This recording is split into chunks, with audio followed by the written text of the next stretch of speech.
From chronic pain to sports injuries, get Asia's leading joint care under one roof. Your journey to mobility starts at Sunshine Bone and Joint Institute by Kim's Sunshine Hospital, Gachibowli or Begumpe. Book your consultation today. మధ్యలో బంద్ పెట్టారా ఇది వాడిన కూడా fix వస్తుంది. ఎక్కడ నుంచి problem మందులు reports అని బయట పెట్టిన మందులు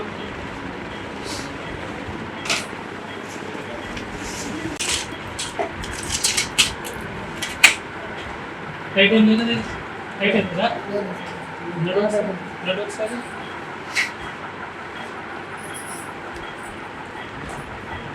చేయలేదు ఒకసారి చేయలేదు డిసైడ్ లేదు చేయలేదు చేయలేదు రీఫిట్ స్లోలీ ఇవి వాడద్దు. పరీక్షలు అవసరం పడతాయి, 50% డిస్కౌంట్ ఇస్తాం. ఓకే, ఇలా కేర్లెస్ చేయొద్దు.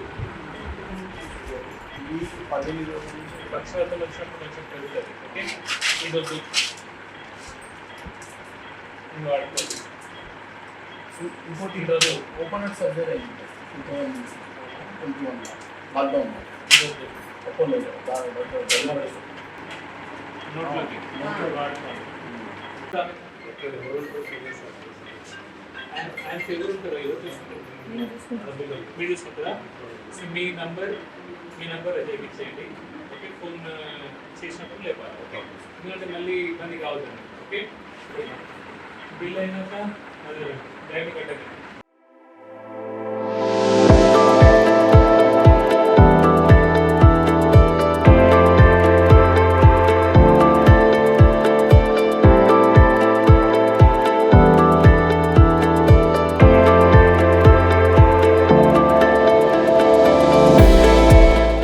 సాధారణంగా ఈ రోజు లోపల ఏ ఆసుపత్రికి వెళ్ళాలన్నా కానీ మనకు డాక్టర్ రాసేటువంటి ప్రిస్క్రిప్షన్స్, వారు రాసేటువంటి టెస్టులు చూస్తే ముందే మన గుండె ఆగిపోయే పరిస్థితి. కానీ కరీంనగర్ లోపల ఉన్నటువంటి విక్రమ్ సింగ్ ఠాకూర్ డాక్టర్ గారు మాత్రము చాలా పేషెంట్తో ఇంటరాక్ట్ అవుతూ ఖర్చు చాలా తక్కువతో కూడుకున్నటువంటి ట్యాబ్లెట్ రాస్తూ కూడా ఆదర్శంగా నిలుస్తున్నారు. సార్ చెప్పండి, అంటే ఎందుకు అంటే మీరు ఈ మధ్యలో చాలా సోషల్ మీడియా ద్వారా కావచ్చు, తర్వాత మిగతా విషయాల్లో కూడా పేషెంట్లు చాలా మీ గురించి గొప్పగా చెప్తున్నారు, మా డాక్టర్ దేవుడు అని అంటున్నారు. దీనికి కారణం ఏంటిదని చెప్పుకోవచ్చు? సార్, ఫస్ట్ నేను దేవుణ్ణి కాదు, మామూలు మనిషిని, కానీ ఒక డాక్టర్ని. సో సామాజిక స్పృహ అనేది ప్రతి వ్యక్తికి ఉండాలి. అది డాక్టర్ కావచ్చు, ఎవరైనా సరే. సో మన వంతు సహాయం, మన వంతు పని, అది నిజాయితీగా మనం చేయాలి. సో అదే దృష్టితో నేను ఉన్నాను. నాకు చేయాల్సిన పని నేను చేస్తున్నాను, అంతే, ఇంకేం లేదు. ఐఎమ్ ఎడ్యుకేటింగ్ పీపుల్, ఎడ్యుకేట్ చేస్తున్నాను. రోగాలు రావడమే కాకుండా రోగాలు రాకముందు ఏం జాగ్రత్తలు తీసుకోవాలి అది చెప్తున్నాను. సో ఏం తినాలి అట్లాంటి ప్రివెంటివ్ మెజర్స్ చెప్తాను కాబట్టి. సో అలా కొంచెం పేషెంట్స్ అంటే సాధారణంగా సార్, ఇప్పుడు నేను కూడా ఒక 5 years బ్యాక్ న్యూరోకి సంబంధించినటువంటి ప్రాబ్లంతో ఇబ్బంది పడ్డాను. అంటే నేను కూడా నాకు కూడా ఇక్కడ బ్లడ్ క్లాట్ అయ్యింది. అప్పుడు నాకు ఒక దురలవాటు ఉండడం వల్ల బ్లడ్ క్లాట్ అయింది. కానీ నాకు అప్పుడు అంటే నేను ప్రత్యక్షంగా డాక్టర్ని చూసినప్పుడు నాకు చాలా అంటే చేదు అనుభవం ఎదురైనటువంటి పరిస్థితి. కానీ ఇప్పుడు మాత్రం మీరు అంటే డాక్టరుగా పేషెంట్తో ఇంటరాక్ట్ ఉన్నటువంటి తీరు చాలా విభిన్నంగా కనబడుతుంది. సార్, డాక్టర్ అంటే మనిషే కదా సార్. డాక్టర్ అనేది వాడు కూడా మనిషే. సో దేవుడు సృష్టిలో ఒక భాగమే. సో పైనుంచి ఎక్కడి నుంచో ఒడిపడిన వాడు కాదు దేవుడు. కానీ సో డాక్టర్ లాగా నేను చేయవలసిన పని నేను చేస్తున్నాను. సో పేషెంట్తో ఇంటరాక్ట్ అవ్వడం అంటే నాకు ముందు నుంచి కూడా సార్, నా దగ్గర పేషెంట్ లాగా వచ్చిన వాళ్ళు ఎవరు బయట వాళ్ళు కాదు, నా సొంత అక్క చెల్లి అన్నదమ్ములు ఉంటే ఎట్లా ఫీల్ అవుతానో అట్లా ఫీల్ అయ్యి నేను ట్రీట్మెంట్ చేయడం జరుగుతుంది. సో అదే మాట తీరు కూడా అలాగే ఉంటుంది. సో నువ్వు మాట్లాడేటప్పుడు అమ్మ బాపు అలానే మాట్లాడతాను. సో ఆ ఫీలింగ్ అనేది పేషెంట్స్కి వస్తుందని నేను అనుకుంటున్నాను. అంటే మీరు కూడా ఇప్పుడు ఇంతకుముందు మాట్లాడేటప్పుడు చూసినాము, అంటే కుటుంబ సభ్యులు ఎట్లా మనం పలకరిస్తారో అదేవిధంగా అమ్మ నాన్న అని కూడా మాట్లాడుతున్నారు. అంటే మీరు డాక్టర్గా ఒక పేషెంట్ మీ దగ్గరికి వస్తే మీరు అంటే వారితో మాట్లాడగానే సగం బాధలు పోయేటువంటి పరిస్థితి అయితే ఇప్పుడు మాకు కనబడుతుంది. సగం బాధ అంటే సార్, మనిషికి బాధలు చాలా ఉన్నాయి సార్.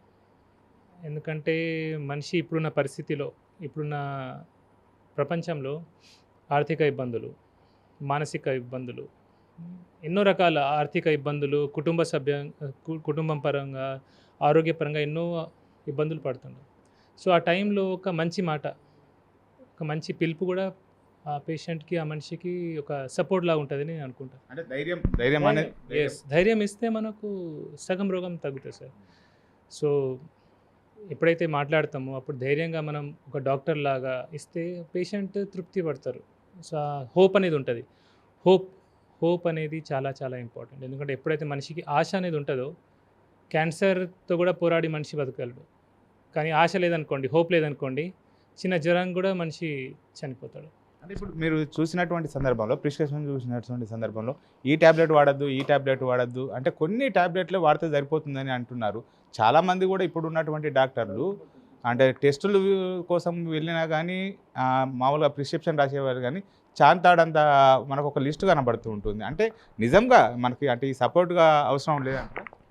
అంటే సార్, రోగం బట్టి మెడిసిన్స్ ఉంటాయి, కొన్నిటికి ఎక్కువ మెడిసిన్స్ అవసరం పడదు. సో అలాంటప్పుడు మనం ఎక్కువ మందులు వాడడం ఎందుకు? ఎందుకంటే ప్రతి గోళీకి సైడ్ ఎఫెక్ట్ అవుతుంది. ఆల్రెడీ లోపల ఎప్పుడైతే డిజీజ్తో బాధపడతారో కిడ్నీస్ కానివ్వండి, లివర్ కానివ్వండి సరిగా పనిచేయవు. దాని మీద మళ్ళీ మనం ఈ మెడిసిన్ ఒక బర్డెన్, అన్నెసెసరీ మెడిసిన్స్, అంటే అవసరం ఉన్న మెడిసిన్స్ ఖచ్చితంగా వాడాల్సిందే, దాని బర్డెన్ పడుతుంది. సో అందుకే నేను ఆ మెడిసిన్స్ నేను అవాయిడ్ చేస్తాను, అంతే సార్. నాకు కూడా అంటే ఒక న్యూరో ప్రాబ్లం అయినప్పుడు చాలా రోజులు కూడా నన్ను మాంసాహారం తినడం మానేయమని చెప్పారు అప్పుడు అంటే ఉన్నటువంటి డాక్టర్. కానీ మీరేమో ఇప్పుడు నేను ఒక పేషెంట్తో మాట్లాడేటప్పుడు చూశాను మటన్ తింటారని అడుగుతున్నారు. సార్ యాక్చువల్లీ మాంసాహారం అని కాదు. సో ఒక అదేముందంటే ప్రోటీన్ అనేది చాలా ఇంపార్టెంట్ సార్ మనిషికి. కానీ మనం యాజ్ ఇండియన్స్ మనం సరిపడా ప్రోటీన్ తీసుకోవట్లేదు. ఇప్పుడు మీరు బ్రేక్ఫాస్ట్ ఏం చేశారు సార్? మీరు ఇప్పుడు ఇవాళ మీ బ్రేక్ఫాస్ట్ ఏంటి? నేను ఒక న్యూట్రిషన్ షేక్ తీసుకున్నాను. షేక్. సార్ మీరు ఒక్కసారి దాని ఇంగ్రీడియంట్స్ చూడండి. ఏ కంపెనీ నాకు చెప్పకండి, కానీ దాని ఇంగ్రీడియంట్స్ చూడండి. దాంట్లో ఫస్ట్ ఇంగ్రీడియంట్ షుగర్ ఉంటుంది. షుగర్ ఉంటుంది, 2, 3, 4, 5 రకాల కెమికల్స్ పేర్లు ఉంటాయి, ఏదేదో ప్రోడక్ట్ ఉంటుంది, మాల్టోడెక్స్ట్రిన్ ఉంటుంది, డెక్స్ట్రిన్ ఉంటాయి. సో ఇవన్నీ షుగర్స్. సో అందులో ప్రోటీన్ అయితే ఉంటుందో దాని బయో అవైలబిలిటీ ఎంతో మనకు తెలియదు. బట్ యానిమల్ ప్రోటీన్ ఒక బయో అవైలబిలిటీ చాలా ఎక్కువ. సపోజ్ ఒక గుడ్డు తీసుకున్నారనుకోండి, అది దేవుడిచ్చిన బెస్ట్ మల్టీవైటమిన్ మనకు, 1 ఎగ్. ఎందుకంటే అందులో వైటమిన్ సి తప్ప అన్ని న్యూట్రియంట్స్ ఉంటాయి మనకు. సో అలా యానిమల్ ప్రోటీన్ తీసుకోవాలని నేను సజెస్ట్ చేస్తాను. వెజిటేరియన్స్ ఉన్న వాళ్ళు కూడా పప్పులు తీసుకోవచ్చు, కానీ వాటిని ఏంటంటే రాత్రిపూట నానబెట్టాలి. ఎందుకంటే పప్పులలో సాపోనిన్స్ ఉంటాయి. సో కొందరికి అవి పడవు. అవి it's a kind of anti nutrient అంటారు, ప్లాంట్ టాక్సిన్స్ అని కొందరు అంటారు. సో అందుకే రాత్రిపూట నానబెట్టాలి. But best bio available protein అయితే యానిమల్ ప్రోటీన్ ఇస్తారు. ఎగ్కి మించి బయో అవైలబుల్ ప్రోటీన్ ఏది లేదు. సో అందుకే అని తింటారా లేదా అడుగుతాను సార్. అంటే మీరు ఇన్స్టాగ్రామ్ లోపల కొన్ని సందర్భాల లోపల కూడా సార్ అంటే పేషెంట్ల యొక్క తీరును చూసి కన్నీళ్ళు పెట్టుకునేవి కూడా మేము చూసాం సార్. అంటే మీలో ఏదో ఒక సమ్ హ్యాపెన్ జరిగింది అని చెప్పి దాని తర్వాత నేను చాలా మార్పు వచ్చిందని చెప్పి మీరే చెప్తున్నారు. అంటే సార్ నాకు ఒకటి తెలిసింది సార్, ఏంటంటే మనం ఏం చేసినా ఆఖరికి తీసుకెళ్లేది ఏం లేదు. ఏదో తీసుకెళ్తామనే భ్రమలో ఉండి మనం ఏం చేస్తామంటే నా పిల్లల కోసం, నా పెళ్ళాం కోసం, నా కుటుంబం కోసం నా ఆస్తులు కాపాడాలి, నేను బంగ్లాలు కట్టాలి, 10 మంది నన్ను గొప్పగా చూడాలి అనుకుంటాం. సో నా దృష్టిలో 10 మంది ముందు నేనేదో పెద్దవాణ్ణి అని నిరూపించుకోవడం కోసం, టు ప్రూవ్ చేయడం కోసం మనం ఇవన్నీ చేస్తున్నాం. లేదంటే మనం నిజంగా చూస్తే మనకు అంత అవసరమా సార్? మనకు ఒక ఇల్లు చాలు, ఒక కారు చాలు, ఒక చిన్న ఉద్యోగం చాలు. కానీ మనం ఇన్ని ఎకరాల భూములు, కోట్లు, సరే కొన్ని లక్ష, 1 కోటి అర్థం చేసుకోవచ్చు, 100,000 కోట్లు, సరే మంచి మార్గంలో సంపాదిస్తున్నామంటే అది కూడా లేదు. అంటే డాక్టర్స్ గురించి చెప్తలేదు, ఎవరైనా సరే మనం ఎన్నో తప్పుడు మార్గాలు ఎంచుకుంటున్నాం. సో అక్కడికి తీసుకెళ్లేది ఏం లేదు. సో లాభం ఏముంది? సో ఏదైనా సరే మనం మంచిగా ఉండి 10 మందికి పనికి వచ్చుకుంటా మన ఖర్చులన్నీ వెళ్ళిపోయి సరిపడా సేవింగ్స్ ఉన్నాయనుకోండి, సరిపోతుంది. అది నా ఫీలింగ్ సార్. ఎందుకంటే తీసుకెళ్లేది ఏం లేదు. అండ్ ఒకటి మనం అనుకుంటాం, నా తల్లి, నా తండ్రి, నా పిల్లలు, మనం పోయేటప్పుడు వీళ్ళు ఎవరు మనతో రారు, బయట వాళ్ళు కూడా రారు.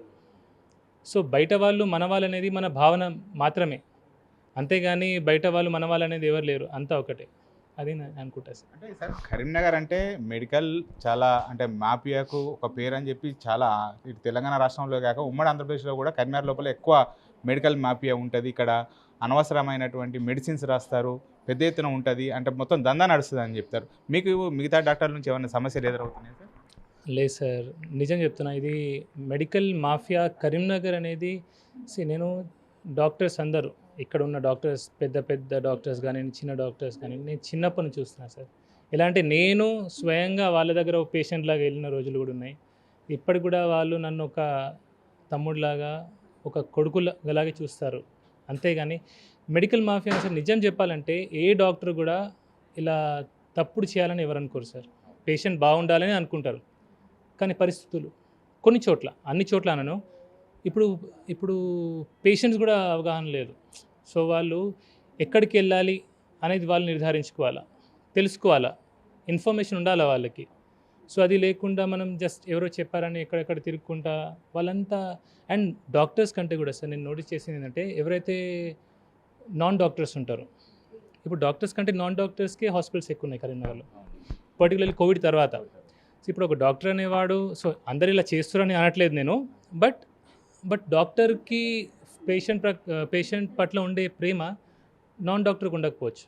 ఇప్పుడు డాక్టర్ అనేవాడు పేషెంట్ని ఒక పేషెంట్ లాగా చూస్తాడు కావచ్చు, కానీ నాన్ డాక్టర్ అయితే అది ఓన్లీ బిజినెస్ లాగా, ఒక కేస్ అంటారు. సో నేను ఒక డాక్టర్ లాగా పేషెంట్ చూసేది వేరే ఉంటుంది. బట్ నాకు మెడికల్ ఫీల్డ్ అటాచ్మెంట్ లేకపోతే, కనెక్షన్ లేకపోతే, నేను పేషెంట్ని కేవలం ఒక ప్రాఫిట్ లాగానే చూస్తాను నేను. సో కరీంనగర్లో అట్లా ఉంది కాబట్టి కొంచెం అట్లా ఉండొచ్చు. బట్ అదర్వైజ్ డాక్టర్స్ నాకైతే సార్, నాకు అందరు డాక్టర్స్ నాకు సొంత అన్నదమ్ములతో సమానం. అంటే మీ ఫాదర్ ఒక మిలిటరీగా పనిచేశారు, అమ్మ కష్టపడి మిమ్మల్ని పెంచింది, అంటే వివిధ మిలిటరీ అంటే ఇప్పుడు ఆ ఆర్మీకి సంబంధించినటువంటి దానివల్లనే మనకి క్రమశిక్షణ, ఈ అవేర్నెస్, ఈ సోషల్ అవేర్నెస్ వచ్చింది అనుకుంటున్నాను. డెఫినెట్లీ సార్, మా డాడీ చాలా కష్టపడ్డారు. ఆర్మీలో 18 years పనిచేశారు. ఎలా అంటే మా డాడీ రూల్ అంటే రూల్, ఇది కరెక్ట్ అంటే ఇది కరెక్టే.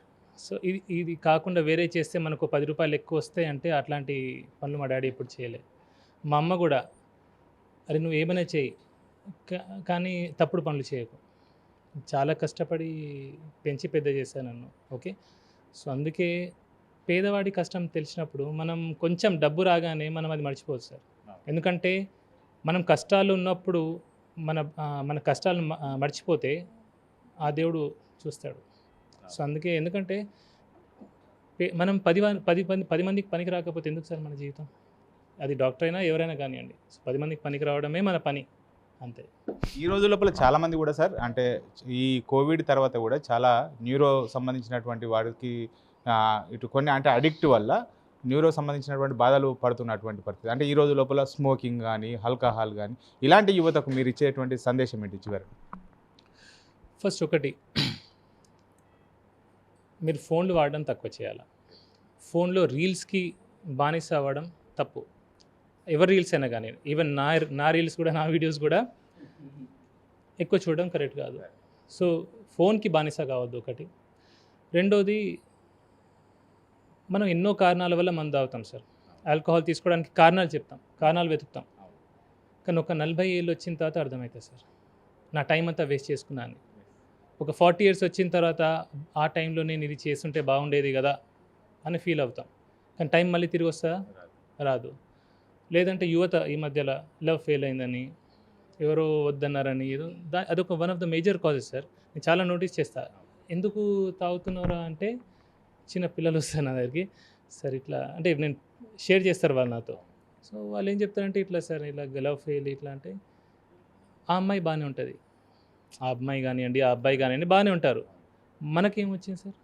దీనివల్ల మన తల్లిదండ్రులు కొందరు బైక్స్ కొనుక్కుంటారు, పెద్ద పెద్ద బండ్లు కొంటారు, ఇష్టమటో తోలుతూ ఉంటారు, డెత్స్ అవుతున్నాయి, యాక్సిడెంట్స్ అవుతున్నాయి. సో ఆఖరికి యువతకు నేను చెప్పేది ఒకటే, అమ్మాయి కోసం కానివ్వండి, ఏదో చిన్న ప్రాబ్లం వచ్చింది కాదు, రేపటి రోజు మనం ఎంత పెద్ద కావాలంటే, అంటే దీన్ని ఒక ఛాలెంజ్ లాగా తీసుకోవాలి. ఎందుకంటే లవ్ ఫెయిల్యూర్స్ అందరి దాంట్లో ఉంటాయి సార్. కష్టాలు అందరు పడ్డారు, అందరికి ఇట్లాంటివి జరుగుతూ ఉంటాయి.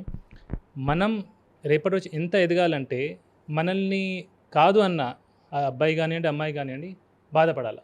సో ఆ హైట్స్కి మనం ఎదగాల ఒకటి. అండ్ సెకండ్, ప్రభుత్వాలు కూడా కొంచెం ఆల్కహాల్ పట్ల, కొంచెం స్మోకింగ్ ఇట్లాంటి వాటి పట్ల కొంచెం స్ట్రిక్ట్ చేయాలి.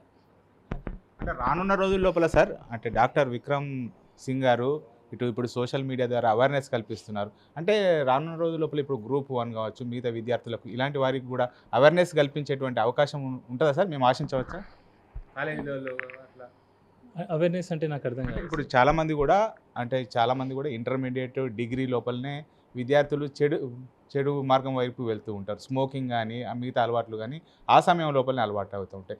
మీరు ఇప్పుడు ఇన్స్టాగ్రాము, ఫేస్బుక్ ద్వారా ఇంత అవేర్నెస్ కల్పిస్తున్నారు. అంటే రానున్న రోజుల లోపల ఇప్పుడు కరీంనగర్ లోపల నెంబర్ ఆఫ్ కాలేజెస్ ఉన్నాయి. మీ ద్వారా ఇట్లా అవేర్నెస్ కల్పిస్తే బాగుంటుందని చెప్పి మేము కూడా ఆశిస్తున్నాం.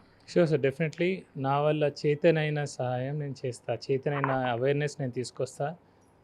అది చిన్న ఫోన్ కానివ్వండి, అది మందు ఆల్కహాల్ కానివ్వండి, స్మోకింగ్ కానివ్వండి, గంజాయి సార్, గంజాయి చాలా ఎక్కువ డేంజరస్ అయిపోయింది. ఇప్పుడు చిన్న చిన్న ఊళ్ళ నుంచి వస్తున్నారు పిల్లలు, చిన్న చిన్న టౌన్స్లో ఊళ్ళల్లో గంజాయి దొరుకుతుంది సార్. అది ఐఎమ్ షాక్డ్ యాక్చువల్లీ. స్కూల్స్లలో హైదరాబాద్లో కూడా పెద్ద పెద్ద స్కూల్స్లో కూడా ఇదే పని. సో దీని పట్ల మనం అవేర్నెస్ తీసుకురావాలి. ఆల్కహాల్ స్మోకింగ్ కంటే కూడా ఈ గంజాయి అనే దాని మీద మనం ఖచ్చితంగా ఏదో ఒకటి చేయాల్సిందే సార్. ఓకే, మనం చేసే ప్రయత్నం మనం చేద్దాం. నా తల్లికి ఏం చెప్తానో అదే చెప్తున్నాను. ఓకే, రిలాక్స్, టెన్షన్ పడదు. ఓకే, ధైర్యంగా ఉండాలా. ఇప్పుడు ఇవన్నీ ఇస్తున్నారా? మ్యాగ్నెట్ స్పాన్, జోఫర్, లివింగ్ మ్యాట్. ఇక్కడ ముడత నొప్పి వస్తుందా లేదా? వస్తుందా? ఇక్కడ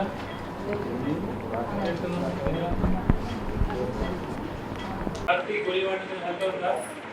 హల్కా ఉన్నావా? నిన్న రాత్రి గోళీ వేసుకున్నా నిద్ర పడలే. సెకండ్ పేపర్ డోస్ ఫ్రీగా షూర్ ఉండే ఇంతకుముందు లేదు సార్. ధడా టెన్షన్ తగ్గింది కదా? ఫీవర్ వచ్చిందా? హాస్పిటల్లో ఉంటే కూడా ఫీవర్ వస్తుంది. Loss infection. ఓకే, ఇప్పుడు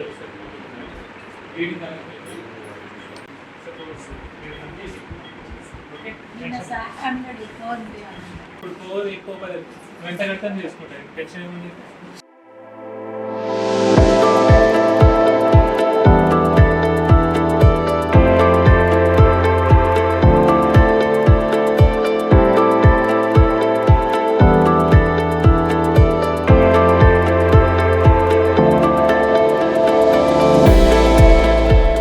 మొత్తానికైతే కరీంనగర్ లోపల ఉన్నటువంటి విక్రమ్ సింగ్ ఠాకూర్ ఇప్పుడు డాక్టరు, ప్రజల మనిషిగా సేవలు అందిస్తున్నాడు. ఇతడు డాక్టర్ కాదు దేవుడు అని చెప్పి ఇక్కడికి వచ్చినటువంటి పేషెంట్లే ఇటు మనల్ని అందుకుంటున్నటువంటి పరిస్థితి కనబడుతుంది. కెమెరా పర్సన్ అంజితో శ్రీనివాస్, బిగ్ టీవీ, కరీంనగర్ నుండి.